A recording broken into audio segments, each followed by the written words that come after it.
Hello बच्चों, आज हम लोग देखेंगे लाइट का second portion, refraction of light. Refraction of light क्या होता है, डिफिनीशन में देखेंगे। When light passes from one medium to other medium its velocity change.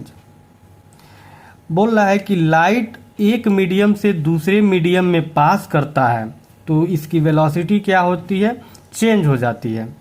Due to change of velocity the light rays deviated from its original path. कह रहा है कि velocity change होने के कारण लाइट जो होता है अपने वास्तविक पाथ से कुछ विचलित हो जाता है, डेविएटेड हो जाता है। इस प्रोसेस को हम लोग रिफ्रैक्शन ऑफ लाइट कहते हैं। ठीक है, बोल रहा है कि अगर लाइट एक माध्यम से दूसरे माध्यम में जाती है तो इसकी वेलोसिटी चेंज हो जाती है, और वेलोसिटी चेंज होने के कारण इसका पाथ डेविएट हो जाता है, मतलब विचलित हो जाता है। इस प्रोसेस को ही हम लोग रिफ्रैक्शन ऑफ लाइट कहते हैं। जैसे मान लीजिए हम लोग अर्थ पे दौड़ रहे हैं, ये हमारा अर्थ है, इस पे हम लोग रन कर रहे हैं। आगे कुछ पानी आ गया, मान लीजिए ऐसे पानी का कुछ पोर्शन आ गया, तो इसमें क्या हो जाएगा, यहाँ वेलोसिटी अगर v है तो यहाँ पानी में हमारी वेलोसिटी कुछ कम हो जाएगी। ठीक है, मान लेते हैं v1 हो जाएगी। वेलोसिटी चेंज है, और यहाँ जितना इजी से हम लोग अर्थ पे दौड़ रहे हैं उतना इजी से हम लोग पानी में नहीं दौड़ेंगे, क्योंकि हम लोग अपने ओरिजिनल पाथ से पैर इधर उधर हो जाएगा, कुछ जिग जगह से आगे पीछे हो जाएगा। ठीक है, तो इसी तरह इसको समझेंगे रिफ्रैक्शन ऑफ लाइट को, कि जब लाइट एक माध्यम से दूसरे माध्यम में जाती है, जब हम अर्थ से पानी में दौड़ना शुरू करते हैं तो हमारा वेलोसिटी क्या होता है, चेंज हो जाता है। और इस वेलोसिटी चेंज होने के कारण हम लोग अपने ओरिजिनल पाथ से इधर उधर हो जाए। इसका मतलब ये, यहाँ पे अगर हम सीधे दौड़ेंगे तो पानी में हम कुछ लड़खड़ाते हुए दौड़ेंगे। ठीक है, इस प्रोसेस को हम लोग क्या बोलेंगे, रिफ्रैक्शन। ठीक है, यानी लाइट के केस में इसको बोलेंगे रिफ्रैक्शन ऑफ लाइट। यानी जब प्रकाश एक मीडियम से दूसरे मीडियम में जाता है तो उसकी वेलोसिटी चेंज हो जाती है, और वेलोसिटी चेंज होने के कारण वह अपने ओरिजिनल पाथ से कुछ डेविएट हो जाता है, विचलित हो जाता है। इस प्रोसेस को हम लोग ही रिफ्रैक्शन ऑफ लाइट कहते हैं। रिफ्रैक्शन का मतलब ये होता है अपने पाथ से विचलित होना। ठीक है, अब ध्यान देंगे, दो मीडियम हमारे पास होता है, एक रेयर मीडियम और एक डेंसर मीडियम। रेयर मीडियम का मतलब हम लोग एयर समझेंगे, डेंसर मीडियम का मतलब हम लोग वाटर समझेंगे।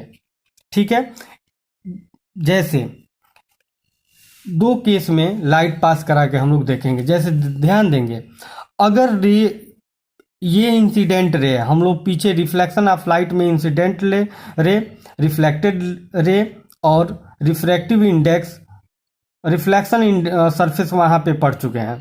ठीक है, तो यहाँ पे भी इंसिडेंट रे, रिफ्रैक्टेड रे होता है। इंसिडेंट एंगल, रिफ्रैक्टेड एंगल इसमें भी होता है। तो इंसिडेंट एंगल इंसिडेंट रे, जो रे सरफेस पे आती है और आके दूसरे माध्यम में चली जाती है, तो जो आती है उसे इंसिडेंट रे, जो सेकेंड मीडियम में जाती है उसे रिफ्रैक्टेड रे कहते हैं। ठीक है, तो यहाँ दो केस समझेंगे, एक रेयर मीडियम का और एक डेंसर मीडियम का। रेयर मीडियम मतलब एयर, जैसे मान लीजिए हम अर्थ पे हैं, एयर। डेंसर मीडियम का मतलब हम पानी के अंदर की बात कर रहे हैं। तो नॉर्मल पता है क्या होता है कि इंसिडेंट रे, ठीक है, और रिफ्रैक्टेड रे जहां एक दूसरे को मिलती हैं, मतलब इंसिडेंट रे और रिफ्रैक्टेड रे के पॉइंट पे अगर हम नॉर्मल ड्रा करें तो उसे हम लोग क्या बोलेंगे, नॉर्मल। ठीक है, अब ध्यान देंगे कि अगर कोई रे, इंपॉर्टेंट है दोनों केस, अगर कोई रे रेयर मीडियम से डेंसर मीडियम में जाती है तो क्या होता है। अगर कोई लाइट रे रेयर मीडियम से डेंसर मीडियम में जाती है तो नॉर्मल की तरफ झुक जाती है। ठीक है। या दूसरे लैंग्वेज में कहें कि अगर कोई रे रेयर मीडियम से डेंसर मीडियम में जाती है तो उसका एंगल कुछ छोटा हो जाता है, ठीक है।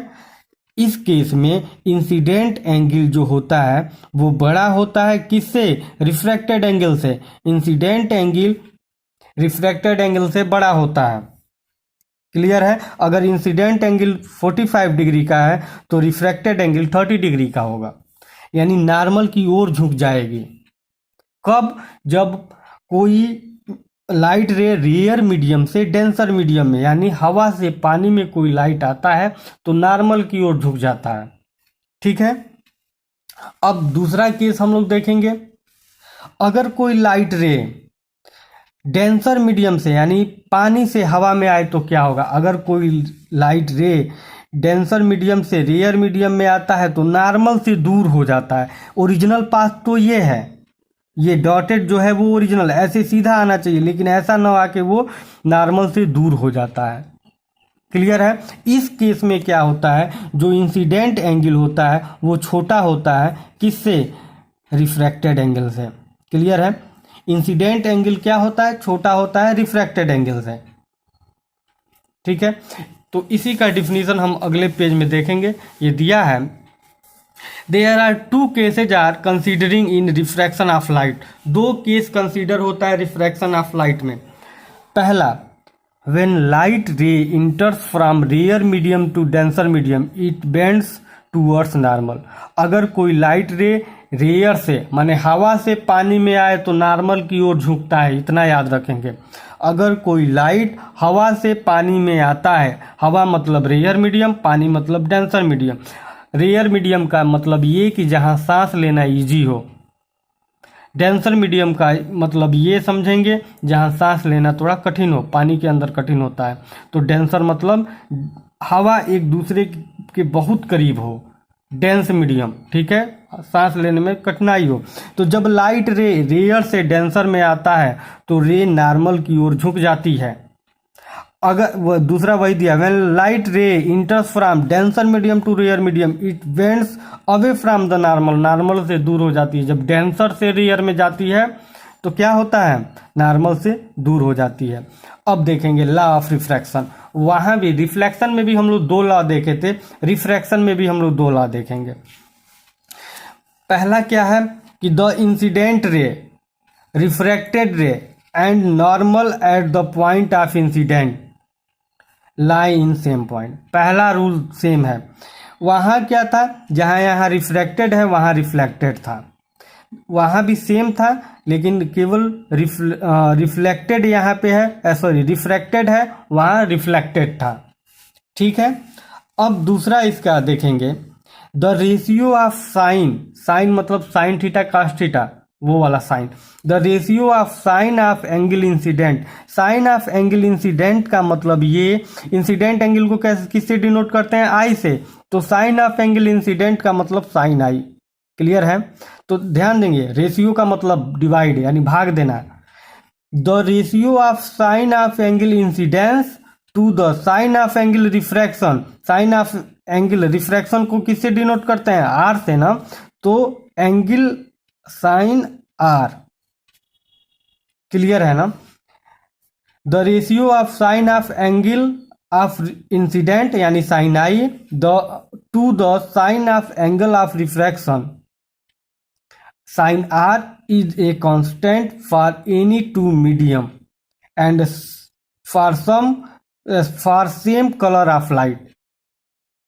दो मीडियम में अगर मान लीजिए कोई रेल हवा से पानी में आ रहा है, दो मीडियम में आ रहा है, तो एक एंगल का इंसिडेंट एंगल का साइन और रिफ्रैक्टेड एंगल का साइन, दोनों का जो रेशियो होता है वो क्या होता है? कांस्टेंट होता है। यानी सिंपल सी लैंग्वेज में समझेंगे कि सेकेंड रूल ये कहता है कि साइन आई साइन आर का जो रेशियो होता है वो हमेशा क्या होता है?